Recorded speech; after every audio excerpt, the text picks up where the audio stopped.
ആ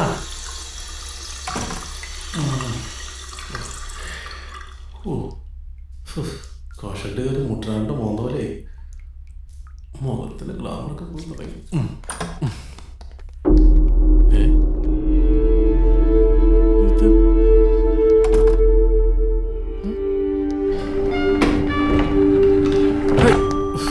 പോയാ തെങ്ങടെ പോണേ 1 2 3 5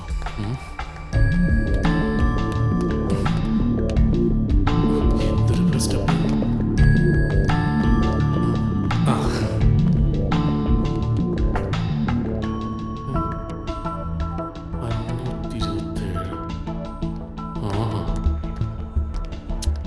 എല്ലാം തന്നെ രണ്ട് പൊറോട്ട എന്താടാ എന്താടാ ഒന്നുമില്ലടാ.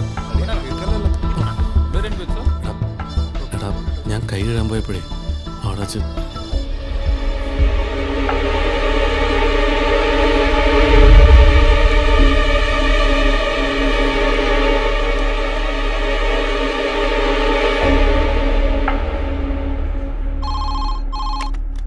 ഹലോ ചേച്ചി ഞാനാ. ആ ബാലു, പ്രോഗ്രാം ഒക്കെ കഴിഞ്ഞോ? ആ പ്രോഗ്രാം കഴിഞ്ഞു, നന്നായിരുന്നു. ഇന്ന് തന്നെ തിരിക്കോ നീ അവിടുന്ന്? ആ ഇന്ന് രാത്രി തിരിക്കും. ചേച്ചി ഒന്ന് അളിയന് ഫോൺ കൊടുക്കൂ. ഞാനത് പറയാൻ വിട്ടു. നീ ഇറങ്ങിയ പുറകെ സതീഷേട്ടൻ വിളിച്ചു ബാങ്കിൽ നിന്ന്. പെട്ടെന്ന് അത്യാവശ്യമായിട്ട് ട്രിവാൻഡ്രം പോണോന്ന് പറഞ്ഞു, എന്തോ മീറ്റിങ്ങിനെ. ഞാനാണ് നീ പോയ കാര്യം പറയാനും വിട്ടു. ഞാൻ നിന്നെ അങ്ങോട്ട് വിളിക്കാൻ പറയണോ? വേണ്ട, ഞാൻ വിളിച്ചോളാം. ആ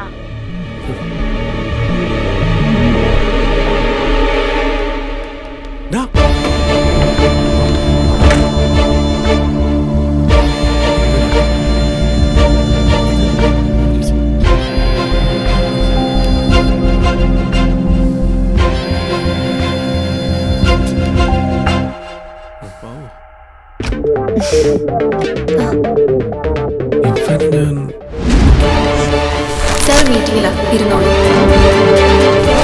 Sophy my colleague. Excuse me.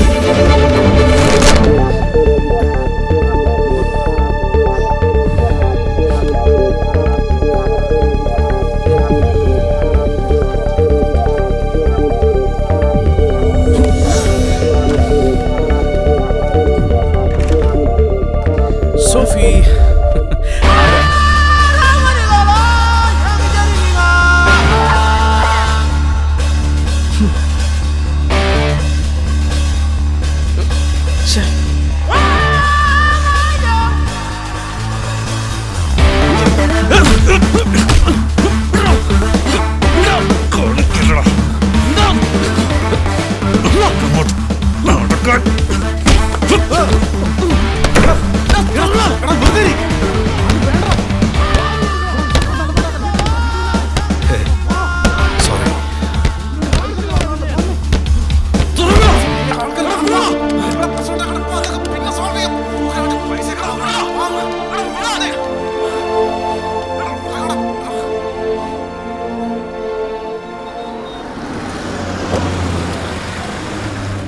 ഓക്കെടാ, ബൈ.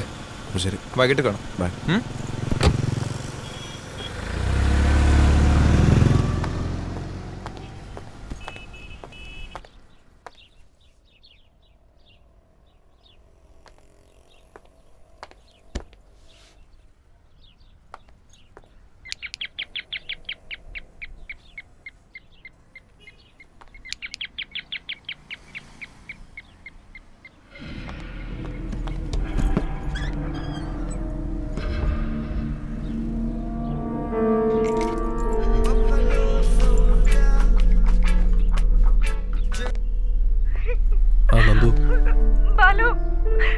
എന്താ എന്തിനാ നീ കരയുന്നേ? അച്ഛന് ആക്സിഡന്റ് ആയി, ഹോസ്പിറ്റലിലേക്ക് കൊണ്ടുവന്ന് പറഞ്ഞ ആരോ വിളിച്ചു.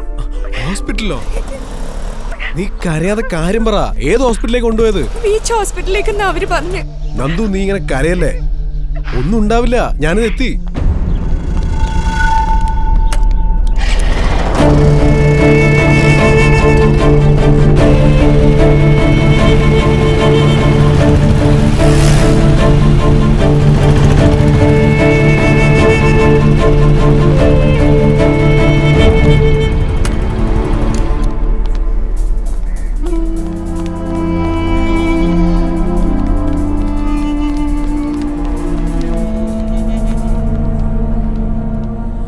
ആ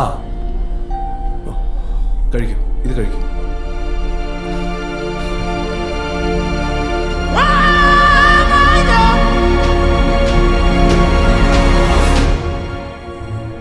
എന്താ അച്ഛനെന്താ പറ്റിയ? ആ നീ എത്തിയോ? എന്റെ ഫോണിൽ ചാർജ് തീർന്നു പോയി. ഞാൻ നിന്നെ വിളിക്കാൻ തുടങ്ങുമായിരുന്നടാ. പേടിക്കാനൊന്നുമില്ല. ഫോൺ വിളി കേട്ടപ്പോ ഞാനും ആകെ പേടിച്ചുപോയി.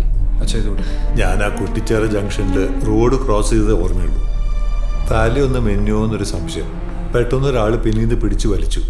അല്ലെങ്കിൽ ആ ലോറിയുടെ അടി പെട്ടുപോയനെ. നമ്മുടെ സ്ഥലത്തിൻ്റെ ആൾക്കാരിൽ ഒരാൾ രാവിലെ വിളിച്ച് പെട്ടെന്ന് അവിടെ ചെല്ലണമെന്ന് പറഞ്ഞു. അയ്യോ, അയാൾ അവിടെ കാത്തു കണ്ടോ? നീ ഒന്ന് അയാൾക്ക് ഫോൺ ചെയ്ത് പറഞ്ഞേക്ക്. ഏത് സ്ഥലം, എന്താ കാര്യം? എടാ, അത് നമ്മുടെ ആ സ്ഥലം. വെറുതെ സംസാരിച്ച് സ്ട്രെയിൻ കൂട്ടണ്ട, ഇത് കഴിക്കും. തലക്ക് കെട്ടൊക്കെ കാണുന്നില്ല. എന്താ പറ്റിയേ? പേടിക്കാനൊന്നുമില്ല. റോഡ് ക്രോസ് ചെയ്തപ്പോ തലയൊന്നും നീങ്ങി. അപ്പൊ അതുവഴി പോയ ലോറി ചെറുതായിട്ടൊന്ന് മുട്ടി. ഒന്നും പറ്റാതിരുന്ന ഭാഗ്യം.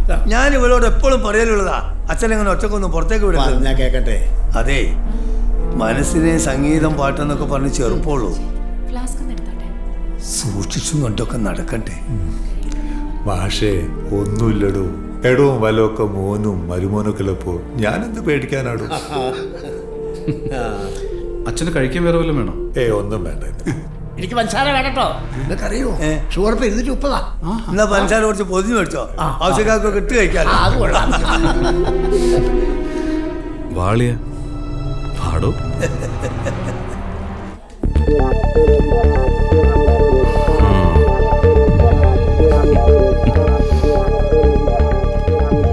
കുറച്ച് ദിവസമായി നീ എന്നെ ചുറ്റിപ്പറ്റി അന്വേഷിക്കാൻ തുടങ്ങിയിട്ടെന്ന് ഞാൻ അറിഞ്ഞു.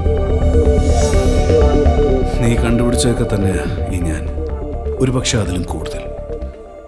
ബാങ്കിൽ ചേർന്നപ്പോൾ ആദ്യം കിട്ടിയ പണി ലോൺ എടുക്കാത്ത വണ്ടി ഗുണ്ടകളെ വെച്ച് തിരിച്ചു പിടിക്കാനാണ്. അന്നു മുതൽ വളർന്നു തുടങ്ങിയതടാ ഈ ഞാൻ. നീയല്ല, ആ കട്ടിൽ കിടക്കുന്ന നിന്റെ അച്ഛൻ വിചാരിച്ചാൽ പോലും എൻ്റെ ഒരു രോമത്തിൽ തൊടാൻ പറ്റില്ല.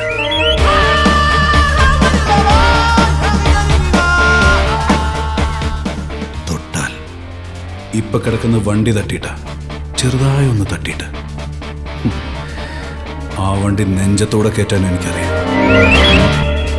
ഇന്നലെ കണ്ടത് വിളിച്ചു പറയാനല്ലേ നീ ഓടി വന്നേ. അങ്ങനെ സംഭവിച്ചാൽ എന്താ ഉണ്ടാവാന്ന് അറിയണ്ടേ? അതിനാണ് ഈ സാമ്പിൾ. എൻ്റെ വഴിയിൽ ഇനിയും കയറി വന്ന അറിയാലോ ബാലു, ഒന്നൊന്നായി എല്ലാം നിനക്കില്ലാതാവും, നീ അടക്കം. മനസ്സിലായോ?